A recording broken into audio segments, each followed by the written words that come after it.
from the family. Beautiful. Wow. Wow. Wow. Yes, that's going to be l'chaim. Baruch atah Adonai melechei olam she'akol nidbarei. L'chaim, l'chaim, everybody. Fine. Welcome. Amen. Shavua tov, g'tovach. Welcome. So, a 98-year-old guy was lawyer was on his deathbed, and he never engaged in Torah studies. He never came to our class. Never. He didn't know. Yeah, he just didn't know. That's right, Sharon. You have to read. Well, I mean, well, anyways. And all of a sudden, he's looking up at the Bible, and he's intently, reading the Bible. And his daughter's going, "Father, what's going on? Have you looking for spiritual comfort before 120?" So says, no, I'm just looking for some loopholes.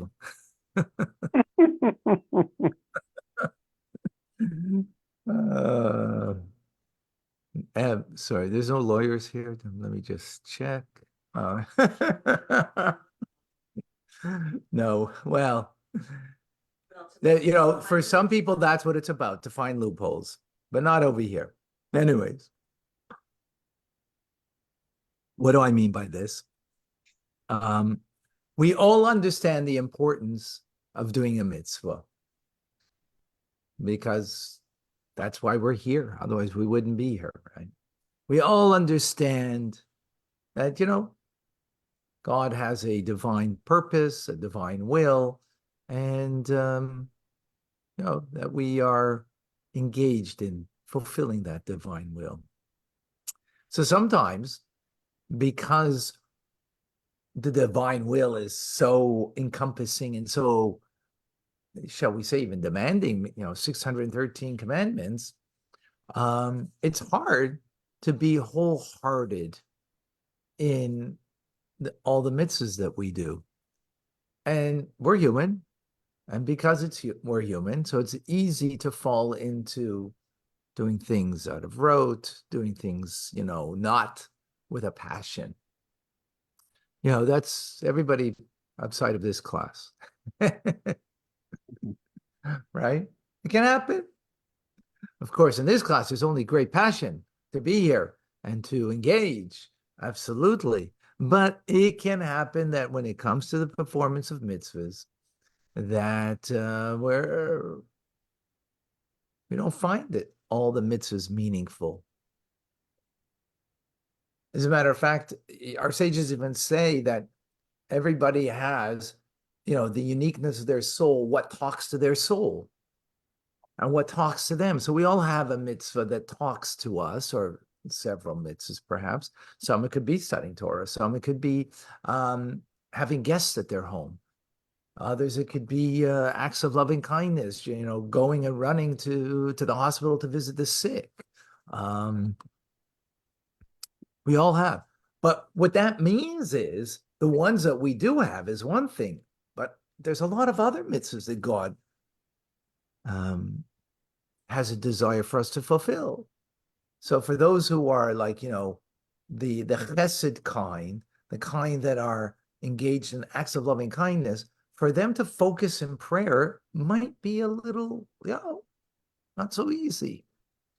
The one who is more of a heady kind of person and has enjoyment in learning and understanding things. So their study of Torah could be where they have a great love and passion, but then it can be and the acts of loving kindness, can be something that is a ball and chain. So what happens in those things? So of course, you've heard this phrase before, and you'll hear it again. Just do it. You just got to do it, right? You just got to do it. But the question that we need to appreciate is that sufficient? Is it enough to have passion in some areas? In other areas, just do it. And just do what you got to do, and even though it won't be with the passion. Now, of course, you know, if you're giving the, if you're doing the acts of loving kindness, so the most important thing is you did the act, no question about that.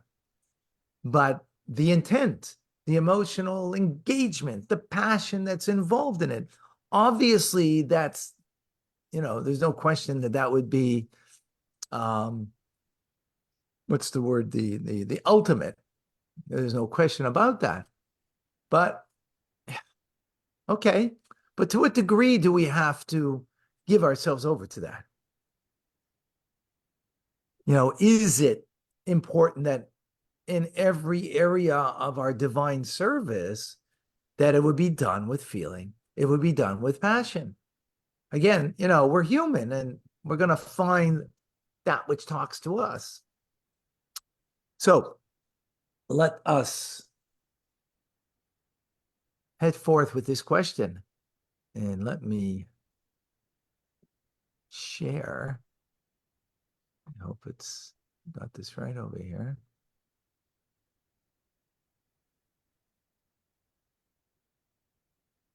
No.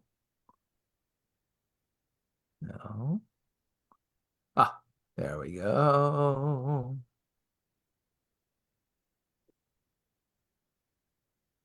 So how can we make our performance of mitzvahs more meaningful, with more passion, again, in the areas where we particularly struggle with? And yet we're doing it. We're doing the mitzvah, but yet we do struggle in that particular area. Okay.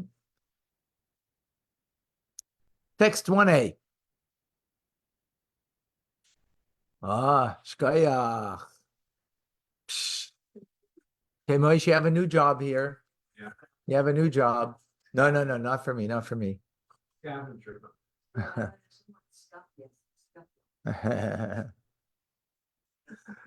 L'chaim, l'chaim. All right, this is from the book of Isaiah, and God said, because the people this people approaches with their mouth and with their lips, they honor me, but their heart they draw far away from me, and their fear of me has become a social obligation learned by rote. Ooh, Mitzudis David. That kind of hurt, huh? Mitzudis David, one of the commentators on Nach, says the following: for the people approach me to draw near to me with the words of their mouths and to honor me with their lips, but they do not speak from the heart, for they have distanced their hearts from me. So this is Yeshayahu, Isaiah. He's delivering a stern reproach of the Israelites, Jewish people, for forsaking their devotion of God and embracing ultimately a moral decay. Right? And the prophet is only conveying God's disappointment in the people, that they're honoring, they're showing respect, they're just doing it, right? Outwardly, but their hearts are distant from the true devotion. Right? They're doing it out of habit, out of ritual, but not out of genuine connection. Because they're afraid now? No, because they're doing it out of rote. Not because they're afraid. You mean, why are they doing it at all, you're asking? Why did they distance their hearts? Because they're doing it out of a habit. We all do things out of habit. Doing it out of habit means your heart's not engaged. That's what it means over here, right? Others, they're doing the mitzvah, they're doing whatever it is, but they're doing it out of habit. They're not doing it fully engaged. People are davening or they're repeating after or whatever. And the main time they're talking about the sports scores and they're talking about the trips to here and there and wherever. Yeah, okay, that might be even a more of a, like here, it's not even saying that necessarily, right? It could, you're right. Today's time. Yeah, it could be translating into today's times, right?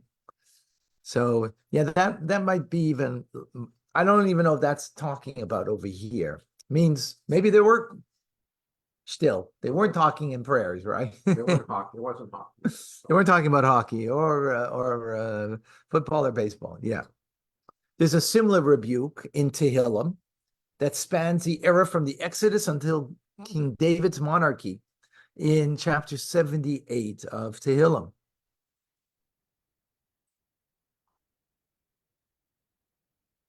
And it's 2 verses in chapter 78. What is it? They deceived him with their speech and they lied to him with their words. Their hearts were inconsistent toward him and they were untrue to his covenant. Ooh, ooh. What is a deception over here? So again, the Metzudas David, one of the early commentators, he says that the Israelites' actions and words were but lip service, right? They were flattering, but they weren't authentic. They deceived him. This was not wholeheartedness. They only sought to flatter God with their mouths, and they deceived him with their tongues. Further explanation he gives, in their hearts, but their hearts were not aligned with God. Okay. Now, again, we all experience this. We're not, the righteous are always aligned, their heart with their mind with God.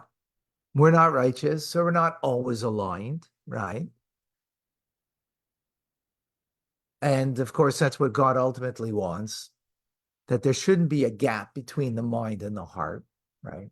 That's one of the reasons of tefillin. Tefillin is the mind and the heart to bring them in unification, to align them together. Because the mind often knows the right thing, but the heart wants something else, right? So Sharon's mind was strong enough today because her heart, said not to come. But the mind was helped her heart to become aligned, and she came. And she came, right?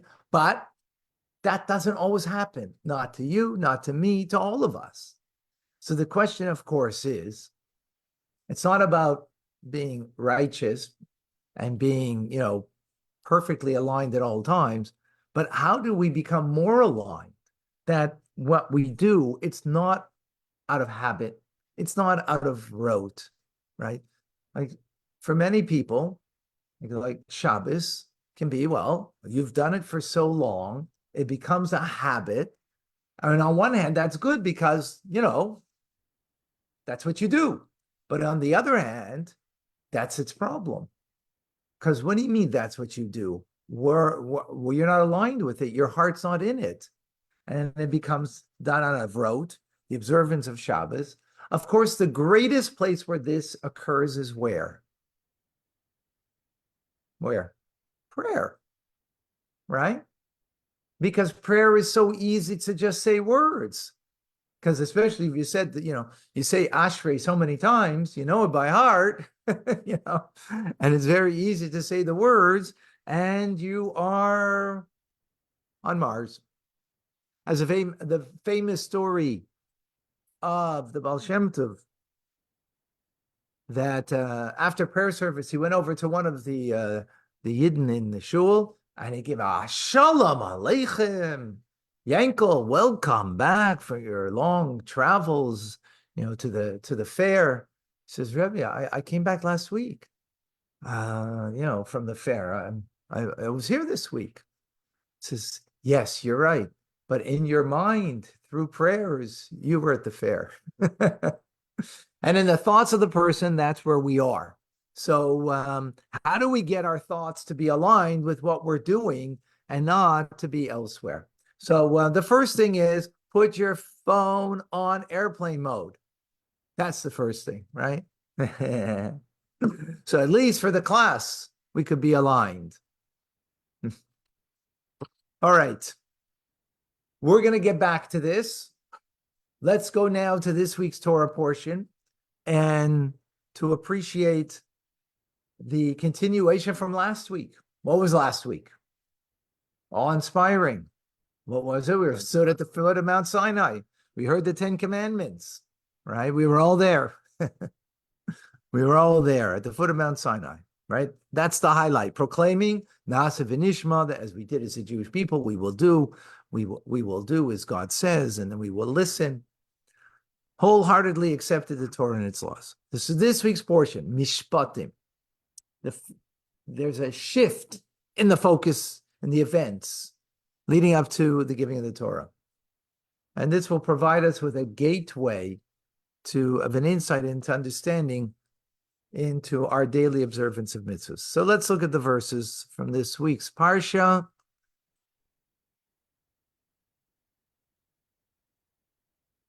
Is it large enough? Can you read it? Yeah. You can read it? Okay, good. All right. And Moshe, he said, come up to God, you and Aaron, Nadav and Avihu, and the 70 elders of Israel, and prostrate yourselves from afar. And Moshe alone shall approach God, but they shall not approach, and the people shall not ascend with him. So Moshe came, and he told the people all the words of God, and all of the ordinances, and all the people answered in unison, and said, all the words that God has spoken, we will do. And Moshe wrote all of the words of God, and he arose early in the morning and built an altar at the foot of the mountain and the 12 monuments for the 12 tribes of Israel. Does anybody have a problem with these words, with what it's saying? The sequence seems a bit perplexing. How is Moshe conveying instructions to the Jewish people? It says that Moshe spoke the words of God and all of the laws, right? In the following verse, it says that he wrote them down, all of these words, right? What's the problem? The problem is there's no mention that God told Moshe anything of this sort. Remember, what is this describing? What happened before the giving of the Torah, right? Before the giving of the Ten Commandments. So what exactly did Moshe tell the people and subsequently write them down? Which words does this verse speak about? Right? Follow? Yeah? Okay. I don't know how to make it larger. Let me see if I can.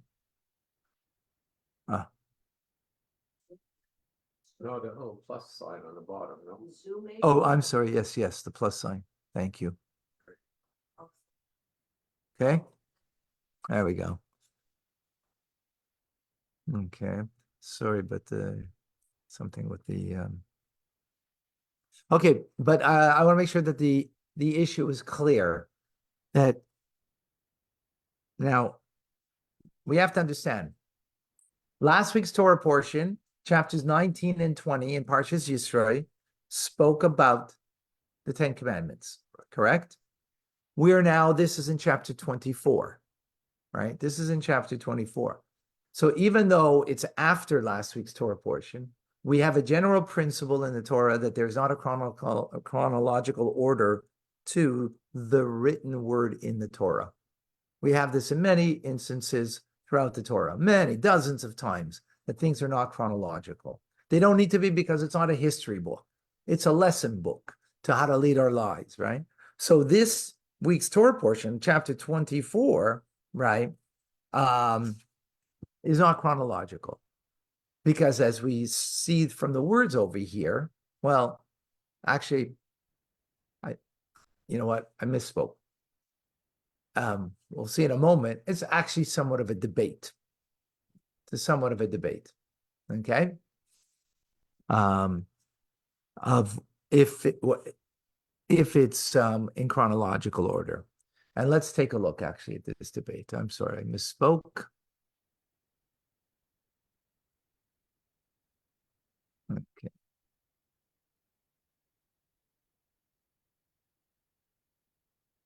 This is the Abarbanel. The Abarbanel says, commentators disagree regarding the events described here occurred. The sages of France, which the main sage of France is who?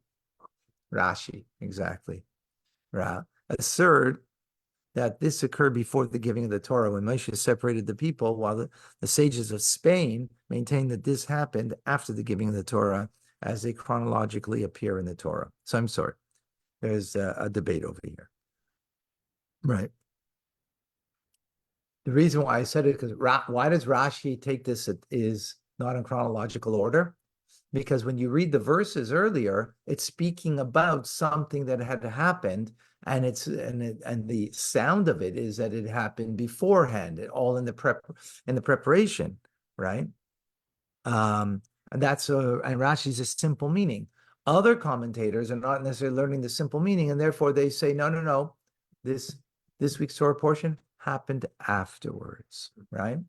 So let us see Rashi again. Rashi says, and Moshe said, and to Moshe God said, this portion was spoken prior to the Ten Commandments. Moshe was told on the 4th of Sivan to ascend. Okay. But now actually our question becomes much stronger. If this happened before the Torah was given, right, according to Rashi and other sages, then what did he write down? It's before the Torah was given. It's before God gave him the teachings, before he even got the Ten Commandments. So what did he write down? So Rashi actually addresses this.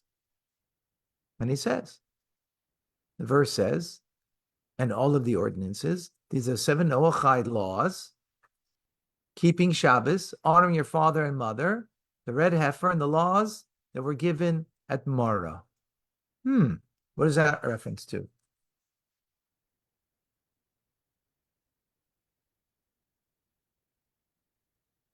In other words, Moshe wrote down everything that happened, as Rashi continues and says, everything. He wrote down the mitzvahs from the beginning of Genesis until the giving of the Torah. He also wrote down the commandments that were commanded in Marah. Marah was before the Ten Commandments were given at Sinai, right? What was given there? Shabbos, right? If you recall, where do we had Shabbos? In Parshas Bashalach. If you remember, the week before last week, when they collected the man, right? Said, don't go and collect it on Shabbos, right? So that was given beforehand. Honoring your parents was also given beforehand. The 7 laws of Noah were given, 6 to Adam and 1 to Noah. That was all earlier. All those mitzvahs that were given from the beginning of time until before Matan Torah, this is what he told them, this is what he taught, and this is what he wrote down. Okay? Is that clear? Do you have a question on this? So it's done in increments. We'll get there in a moment. We'll get there to that point in a moment. Good point. But the question is, why? Why did he do it? What prompted him to do this?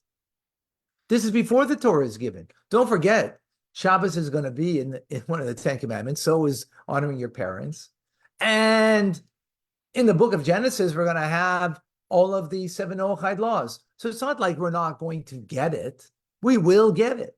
If that's the case, why 2 days before the Torah is given, he's already giving them something that was prior to the 10 Commandments, be given at Mount Sinai. It's too much in one shot. Okay. God was around before Mount Sinai. Okay. God gave all kinds of commandments and direction before Mount Sinai. Okay, but 2 days before, why 2 days before? What's the cheshbon? What's the account? It's not just doing it, okay, here's some good ideas, What was the point? It has to be a very intentional idea here that Moshe Rabbeinu was doing, right? If they couldn't handle hearing God's words, God's voice, or see what he said, right? They were afraid. And maybe that's why he gave it like in increments, because it was too much for them. Okay, good. Good. All right. Fine. Okay. So let's back up for a moment. Let's talk about how the Torah actually was given. You mentioned about increments, right? So there's a debate. As all good things, the Talmud has a debate. This is a debate between Rabbi Yochanan and Reish Lakish. What was the debate? Rabbi Yochanan said that each time that God gave a teachings, Moshe wrote it down, and it was its own parchment, right? At the end of 40 years, he sewed up the whole thing together. Voila, you have a Torah scroll. Reish Lakish says, no, the entire thing was recorded in a single entity, not over time. Let's go into the Talmud over here. Talmud tells us in Gittin, Rabbi Yochanan said in the name of Rabbi Benah, the Torah was given in sections, scroll by scroll, as it is stated. Then I said, behold, I come in the scroll of the book. It is written concerning me, as it says in Psalms. Rabbi Shimon ben Lakish said, the Torah was given complete and sealed, as it is stated. Take this book of the law. Rashi explains. The Torah was given section by section, right? When a portion was spoken to Moshe by God, he would write it down. And at the end of 40 years, when all the portions were completed, he connected them with threads and sealed them. It was given complete and sealed. That's Reb Shlakish, right? Says it was not written until the end of 40 years, after all the sections were spoken to him, to Moshe, from God, right? Those which were spoken to him in the first and second years were transmitted orally until he wrote them down. So each one, to respond to your question, is they're taking from a verse. They're learning it from the verse, right? That's how they're understanding based on what the verses in the Torah says, right? We have Hashira Hazois, this song, right? So that's in Deuteronomy. That's what Reish Lakish is learning. We'd have to look in the Talmud to find more details in the debate. Okay. So,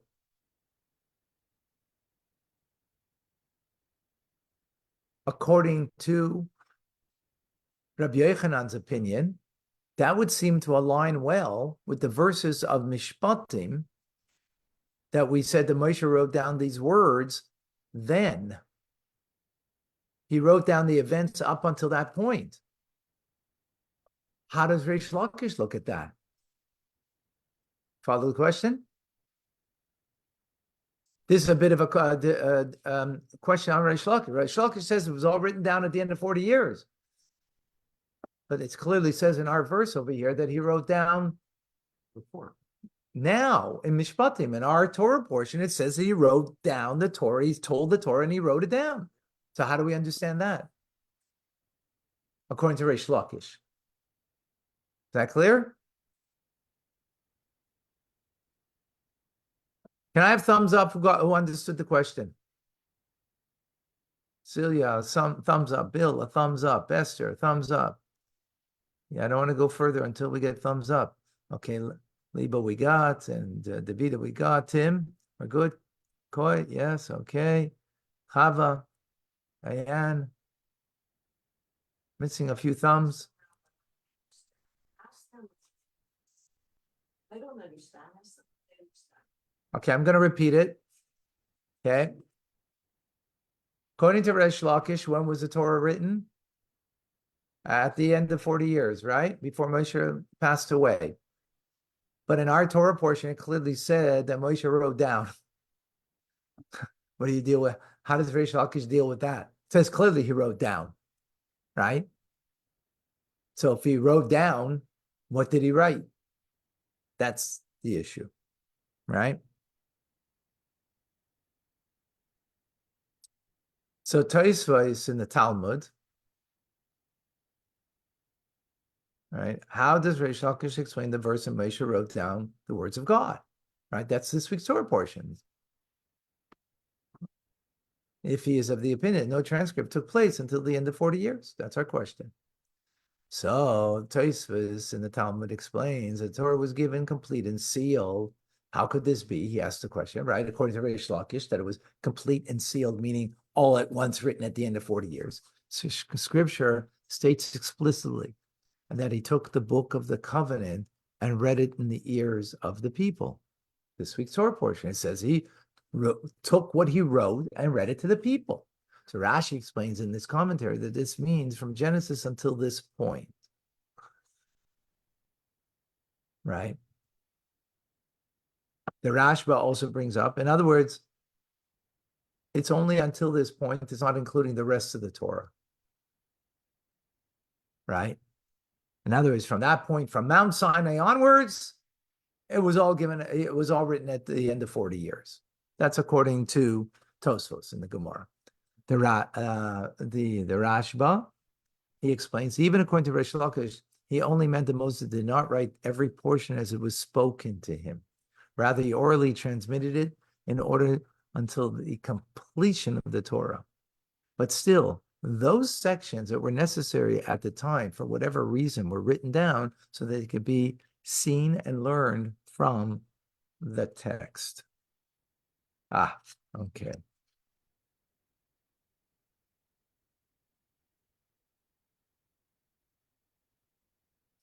According to the Rashi, it says like this. The bulk of the Torah was given only, written over, according to Reish Lakish, only at the end of 40 years. However, there was this element of the Torah that was certain mitzvahs that would be there beforehand in order that the people could study from it, to engage in it before the Torah was given. The Maharal explains as follows, giving further explanation. The Maharal says like this. This is what he said. The Book of the Covenant is an independent mitzvah to document certain precepts for the purpose of strengthening the bond between the Jewish people and God. According to the opinion, the Maharal says, according to the opinion that maintains that the Torah was complete and sealed, that is limited to the Torah scroll as a whole. Over here, this wasn't about the giving over the Torah, but rather an independent book of the covenant. This was not the Torah that was written. It's called the Book of the Covenant. As explained in the Midrash, indeed, later, at the conclusion of 40 years, the entire Torah was recorded, right? Think about it, says the Maharal. Would our allegiance to the notion that the Torah was given and complete and sealed hold us back from writing out the scroll of the Sota? A Sota is a woman who was a married woman who was private with another man, and she's suspected of adultery. So the law is that you write a portion of the Torah that speaks about the Sota that has God's name in it, and you erase it, and there's a potion that she drinks from it to prove her innocence or otherwise, right? So here, you write a scroll. So he's saying that this is similar like to the Sota scroll. In other words, you're allowed to write a scroll. It's not part of the Torah scroll, though. It's a separate scroll that's used for a mitzvah. So this is also a separate scroll that was used for a particular mitzvah that was necessary at that time. So he says that is an independent mitzvah defined by writing these verses. Here as well, the mitzvah was defined by writing down these particular verses. If there is no explicit instruction from God to do so, and Moshe went ahead and wrote this scroll, it would indeed be troubling. But that wasn't the case, for God did give such an instruction, so there's no question at all. So, but the Maharal, he's expanding. We gave 3 different explanations, and they're all like expanding one on the other. The Maharal is saying, this was not the Torah scroll that was written. It's a separate one. Well, actually, that's the Rashba. It was a book of a covenant. It was a scroll of the covenant, right? We'll get into what that means in a moment. Is that clear? So it's not the Torah, and it was necessary because God instructed to do this ahead of receiving the 10 Commandments. And The Rebbe explains in this week's Likutei Sichos, the idea of a treaty to fortify the connection and bond between the two parties entering into the treaty, which is in our case, God and the Jewish people. Through the God-given Torah, we are able to connect with God. As such, in light of Rashi's opinion that the treaty was before the Torah was given, the covenant was regarding whatever God had instructed the Jewish people beforehand. The purpose of this treaty was a preparation and introduction to the giving of the Torah. So what Sharon said earlier, in a certain way, you got a glimpse of what you had a glimpse of the idea. And not so much that it was splitting it up, but it's more a preparation of what's to come. So they're prepared more appropriately of what's going to happen. So therefore, according to Rashi, remember, this is the opinion. We're being very exacting over here. Who are we going? According to Rashi, right? That this week's Torah portion precedes the giving of the Torah, right? By a couple of days. It's not after, it's preceding. Correct? With me? And why is he why is he teaching and writing this down? Because it's not part of the Torah scroll. It doesn't become part of the Torah scroll. It's its own scroll. And its purpose is to prepare the Jews for the giving of the Torah. That's its purpose. Right?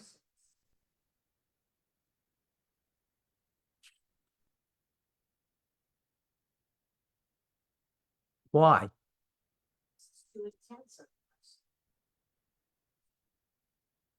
Or the opposite. In order that you can have the intensity of it, what do you need to do? Prepare. Prepare. In order to be able to have the intensity of the moment, the way to do that is prepare. And with that, we come to our original question. How is it that, we live in a world today that, jet generation, everything flies by us like in an instance. And because of that, it's difficult at times to be engaged and to have a passion in all of the mitzvahs that we do. So intuitively, the things that talk to us, we have a greater passion. The other things that are not so much a reflection of my natural soul connection, it's hard, not so easy. Well, the Jews were coming to Mount Sinai, and to have the experience of the ultimate of divine revelation ain't easy, right? Not such a simple thing. So what's the answer? Prepare for it. That's what Moshe is doing for the Yidden. He's helping them prepare. Why? Because the experience isn't easy. And therefore, for us, for them to be, in the right mindset, he's teaching them the mitzvahs that came beforehand, some of the mitzvahs that will actually be in the Ten Commandments, Shabbos and honoring your parents, right? And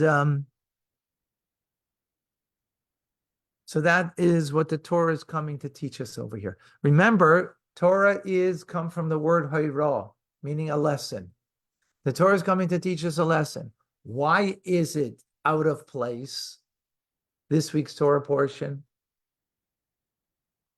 It's not chronological according to Rashi. According to some other commentators, according to the commentators from Spain, it is in order. But according to Rashi and others from France, it's out of order. That really this week's Torah portion is coming to teach us what happened before the giving of the Torah. And it's coming to teach us that this was a special section, not of the Torah, but of the covenant, that is readying us for the covenant, right? For the covenant. And this is therefore what we appreciate when we come to do a mitzvah, what it means, preparation for a mitzvah. As the Jews prepared, likewise. So, the more you invest and prepare for something, the more meaningful it will become to you. It is necessary to prepare in one's mind before performing any mitzvah, as well as before uttering any blessing, especially before mentioning the revered name of God. If one were to perform such acts suddenly without prior intention, the act would be invalidated due to the missing intention, which is like a body without a soul. God's statement through the prophet Isaiah that we mentioned at the beginning of the class, right, is well known because the people approaches me, and their fear of me has become a social obligation learned by rote. So one must invest emotional energy before performing any mitzvah, before every prayer and blessing. What is his command? What is the reason for it? How and in what manner should it be performed? One should prepare and arouse their soul to perform it with all love and great joy in such a way that the mitzvah will rise up before God in a pleasing way. So this was said by Rabbi Eliezer Papo, who lived in 1785 to 1826, short life of 41 years.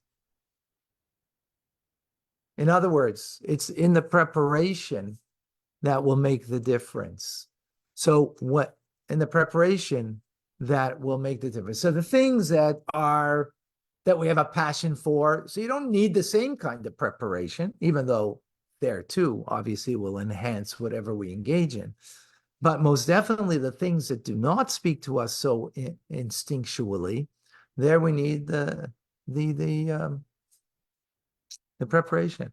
And actually the Rishonim, many of the commentators explain, that's the idea of a bracha. Do you know that a bracha, a blessing that we make, is only a rabbinic law? It's not biblical.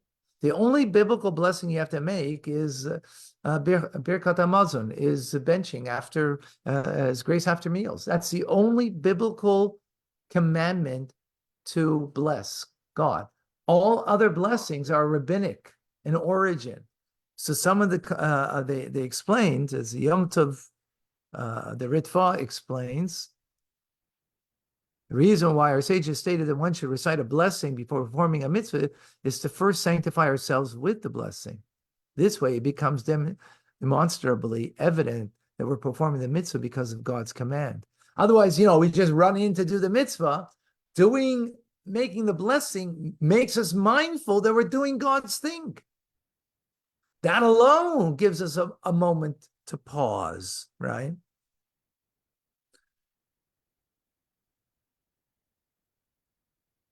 The Talmud Yerushalmi even says in preparatory mitzvahs that are not even a mitzvah, like building a sukkah, it says you make a bracha. Putting your lulav and esrog together, you make a bracha. The halacha is not like that because the Babylonian Talmud says we don't make a blessing over preparatory mitzvahs, only over mitzvahs themselves, right?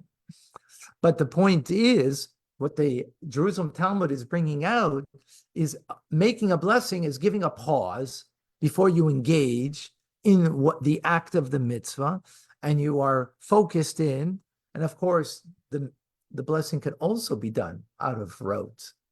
But the whole concept of the blessing is a rabbinic law that is there to institute, to give us a sense of take a breath, take a pause, think for a moment of what you're doing, make some kind of prep in your mind to be mindful of what you are engaging in. Widens your perception. Huh? It widens your perception. Mm-hmm. But not only Exactly. making a blessing over the water, but you got to think, who's the water coming from? Right. Exactly. Yeah, that's part of the prep. Exactly. Now, interesting to note,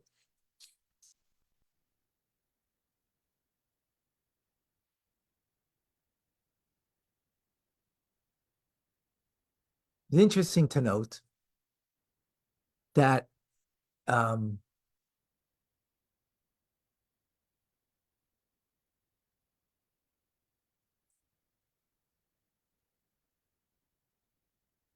This past week, anybody heard of Neuralink? Elon Musk. Elon Musk, Neuralink.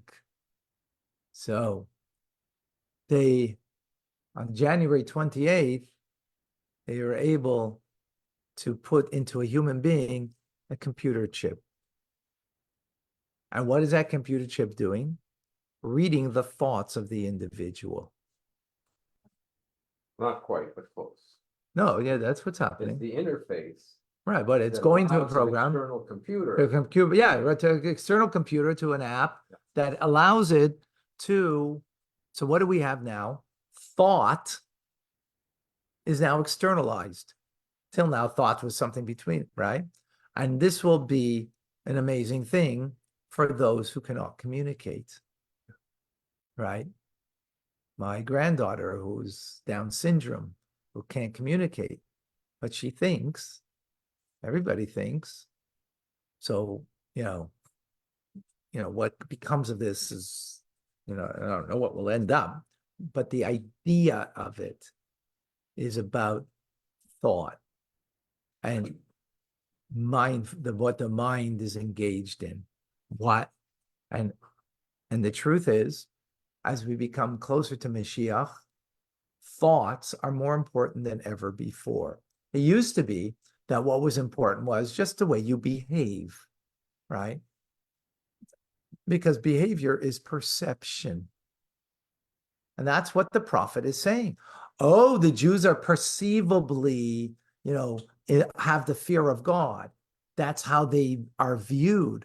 But inside, what they're thinking, where their heart is, ain't there. Going shopping. Right? It ain't there.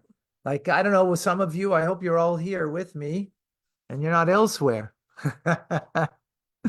Right? Sharon is always just here and focused. She wouldn't have anywhere else. Okay,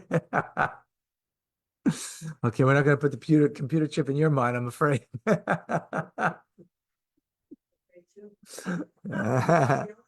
The world's going to be afraid.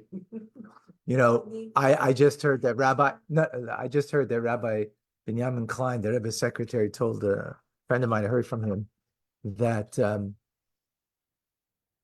he was the Rebbe's secretary, and he would think something, the Rebbe would answer his thoughts. Okay, that's a Rebbe, right? But the point is, as we get closer to Mashiach, thoughts are more important than ever before. And the Rebbe's opening Fabringen to accept the leadership, he spoke about he did a siyum, he did a conclusion of tractate, and the debate was about thought. Beis Shammai, as we get closer, he said, according to Beis Shammai, if you think, then it becomes a reality. And he says, as we get closer to Mashiach, and then we'll go by the opinion of Beis Shammai, when Mashiach comes, thought becomes more important. Why do I say this? Is because the Hasidic movement, thought, which translates into mindfulness, right, is more important today than ever before, which means preparation, which is the mindfulness, the thoughtfulness that a person engages before they do something, today becomes more important than ever before. And this was in the times of the Hasidic movement when it started. Those who were anti, called misnagdim, were very much against. Very much against. And not that they didn't have a source for what they were talking about. There's a truth. So, for example, there's a concept of mazizim makdim lemitzvahs, that those who are zoras, who are quick, they do mitzvahs quickly, right? So a mitzvah comes to you, you do it quickly. You don't, tarry, because by tarrying it shows that you don't have a devotion and a love for it. Chassidim would take their time because they were preparing for the mitzvah. I think just the opposite. But let me finish the thought, Sharon, okay? Then we'll open up for discussion. We'll make sure that you first get the thought, and let's understand this thought well, right? The preparation. So, for example, 7:05 every morning, we are preparing for davening. We're learning Chassidus.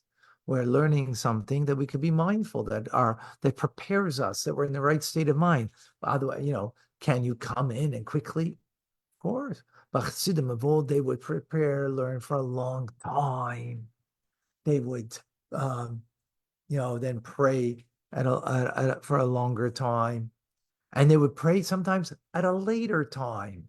So those who were against the Hasidic movement, what are you doing? You got to pray early. You got to pray early in the morning, not late. Hasidim are not that way. Because what are we learning over here? Preparation is necessary, and especially when it comes to prayer. Especially when it comes to prayer, one needs preparation, because we are not naturally in our hearts sensing connection to God. When it comes to Torah study, we also need some kind of mindfulness to prepare that we're learning God's infinite wisdom. We're attaching ourselves to God through the study, period, right? We need to be mindful of that, right? But that might not take a huge amount of preparation because it's intellectual. So we can get focused, but to get your heart focused when it comes to prayer, that's a much more difficult task. And hence, by Chassidim, they would always learn Hasidic teachings before davening, right? In order that they would be able to come